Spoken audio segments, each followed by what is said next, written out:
Here's your news for July 13th, 2020. And your headlines for today include Roman Reigns' return plans for Summerslam 2020 revealed. The real reason why Charlotte Flair is absent from WWE revealed. Charlotte opens up. Former WWE United States Champion is tested positive. WWE is planning to include Edge in the world title picture after return from injury. Keith Lee talks about his NXT Championship win getting spoiled on social media. Chris Jericho calls out current WWE superstar for being careless with him in the ring. WWE took intentional shot at Cody Rhodes during SmackDown? Why Vince McMahon apologized? Is Vince McMahon afraid that a current WWE wrestler will screw him? And more. We are starting today with the ongoing global situation as a former WWE superstar has tested positive. Appearing on a live stream, former United States Champion Rusev revealed he has tested positive but remained in good spirits, all things considered, saying, "I'm absolutely 100% super mega incredibly positive." Rusev later admitted that he's doing fine despite losing his sense of taste and smell, a common symptom, and admitted that he initially misread the test and believed it was negative. On the stream, Rusev discussed Lana's mother and father, both of whom have tested positive, saying that her mother is recovering at home whilst her father has been sent some protein shakes to get his weight back. The former WWE superstar will continue to work out, spend time on Twitch, and be his usual charismatic self, and said that he considers himself lucky that he feels as good as he does, despite the circumstances. His incredible physical condition may be a factor in that, and we'd like to send our best wishes to Rusev, Lana, her family, and anyone else dealing with this current situation. We're looking within WWE next, as though Roman Reigns has made it clear he's eager to return, that isn't happening anytime soon. According to a report by Ringside News, the big dog is still opting to not compete for the sake of his health and his family's health, and they added that this will affect WWE's schedule, saying, "SummerSlam is going to be a huge event, but we've learned that they're making plans without the big dog. Don't expect Roman Reigns at SummerSlam unless something drastic changes." It's been previously reported that Reigns' name hasn't been discussed by creative in a while, and although Vince McMahon could always pull off a huge surprise that only a handful of people are aware of, don't expect to see the big dog at the biggest party of the summer. Speaking of superstars not appearing, Charlotte Flair still hasn't been seen after a kayfabe collarbone fracture caused by Nia Jax happened in late June. At the time, it was reported that Flair was undergoing surgery, though not for an injury, and on Twitter last week, the Queen confirmed that this will be a cosmetic surgery to fix an issue from a prior surgery. Flair also spoke about how she felt sicker than sick in 2018, following her WrestleMania 34 victory, and a doctor told her that one of her implants had leaked, leading to silicone poisoning. At the time, Flair took the recovery option that would allow her to be back in the ring the quickest, but now that she's been feeling unwell again for the past few months, will be out a bit longer, as the option she's chosen this time should fix her problem long term. Flair made it clear that this current issue isn't another case of silicone poisoning, and whilst the former women's champion didn't give a return date, all she needs to do now is focus on getting better. Over to SmackDown now, as Jeff Hardy's current storyline has seen him confront his past demons, and while some have praised the storyline for blurring the lines between real and kayfabe, not everyone is a fan of the angle. Over on AEW Dynamite, Jeff's brother Matt has been doing big things with the company he joined earlier this year, but took the time to reply to a fan on Twitter who critiqued WWE's portrayal of the charismatic Enigma. When the fan said that Jeff is being presented as a junkie, giving the fans no time to celebrate the former world champion, Matt replied that he's happy with how AEW treats him, adding, "AEW has let me brand my persona, allowing me to help younger talent on and off screen while also respectfully celebrating my legacy and contributions to the industry. I have those same concerns about the unneeded pressure on my brother." After years of substance abuse issues, it looks like Jeff is finally sober, and whilst this storyline with Sheamus may hit a little close to home for some, it seems the charismatic Enigma is all for it. One man who knows plenty about Matt and Jeff is Edge, and although he's currently out with a torn tricep, the WWE still has big plans for the Hall of Famer. During his last promo on Raw, Edge made it clear that his feud with Randy Orton isn't over, and according to Wrestling News, there are plans for the two to compete again, possibly for the title.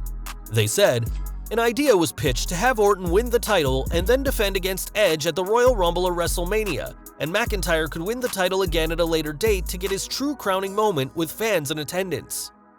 It's certainly an interesting idea, which would allow all three men involved to have a big moment, though there's an issue of just how long would McIntyre have to last without the gold, as there's currently no sign of fans returning anytime soon.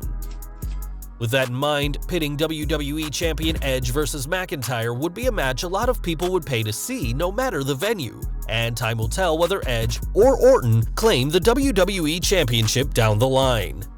Over to AEW now, and as a veteran of wrestling, Chris Jericho has faced a lot of people, and he isn't afraid to name someone he thinks is unsafe.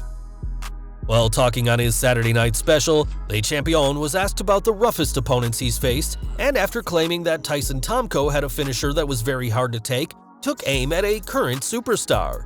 He said, "Titus O'Neil too. The guy would just throw you with no direction and no care on how you're going to land." Being called careless is probably the worst thing a wrestler can be called, and this may be why neither Tomko or O'Neil ever received any huge pushes in the company. Despite being the inaugural 24/7 champion, O'Neil doesn't wrestle much anymore, and instead represents WWE in public outreach programs. And if Jericho is to be believed, that's probably for the best. Calling out Tomko and Titus wasn't all Jericho had to say this week, and the former WWE Undisputed Champion also spoke about his time in the company and included an unbelievable story from a WWE European tour.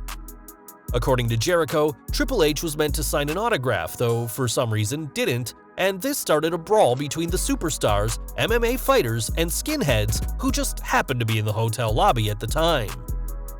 I remember Viscera was just sitting on a guy, hands crossed.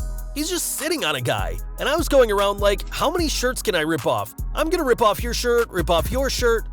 We're not quite sure what sort of event brought skinheads, MMA fighters, and WWE superstars all under the same roof, but if Jericho is to be believed, it was the superstars who stood tall once the dust had settled. Over to NXT now, and although Keith Lee's NXT Championship win at the Great American Bash was historic, it was also something fans already knew about. Before the match aired, Indus Sher member Saurav Gurjar leaked a photo that showed Lee with both the NXT and North American titles, and now the Limitless One has weighed in on the situation.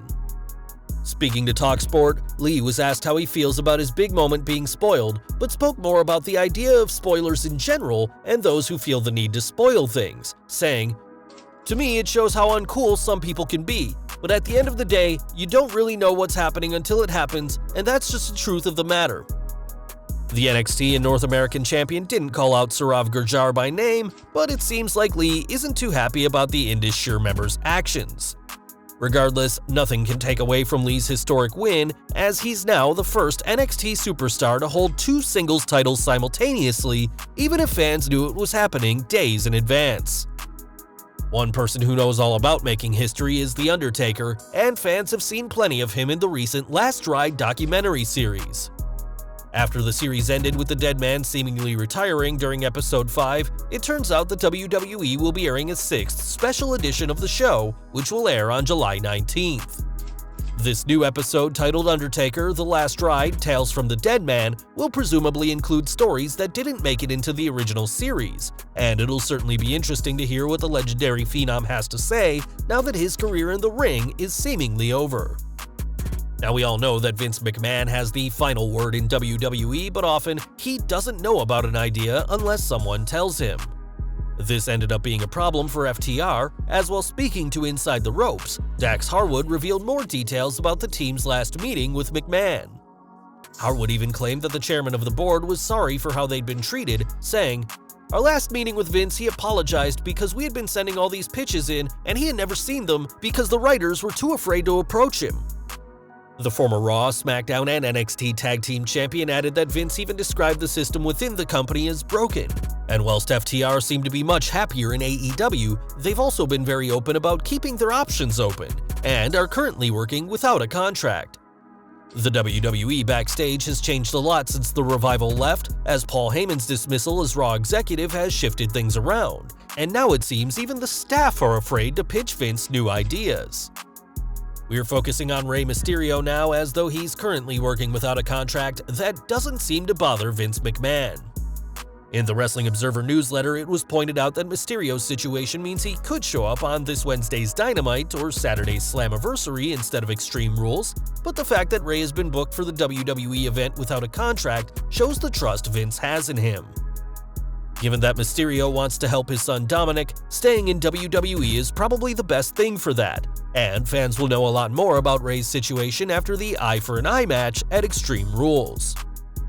We are going back in time to late 2015, as that was when WWE formed the League of Nations, and recently, Sheamus sat down with Rusev to discuss their former team. Fans will remember the group forming following Survivor Series 2015, when Sheamus cashed in Money in the Bank on the prone Roman Reigns, and according to the Irishman himself, he didn't know that was going to happen until that night. Sheamus added that the whole idea of the League of Nations, which included Sheamus, Rusev, Alberto Del Rio, and Wade Barrett, came from JB Noble, but it wasn't exactly thought out in advance. He said, "There was no idea behind it, there was no plan behind it, and then on Raw, they just put the four of us together." It's clear that Noble had an interesting idea for the four talented superstars, and perhaps it could have worked if only the League of Nations had a bit more planning. We are focusing on All Elite Wrestling next, as after the success of WWE's Performance Center, AEW has confirmed when their own training camp will open. When a fan asked the reigning TNT champion about when their own camp will open, Rhodes said that the company will be welcoming their first official class of students in September, and that details about applying will be available soon.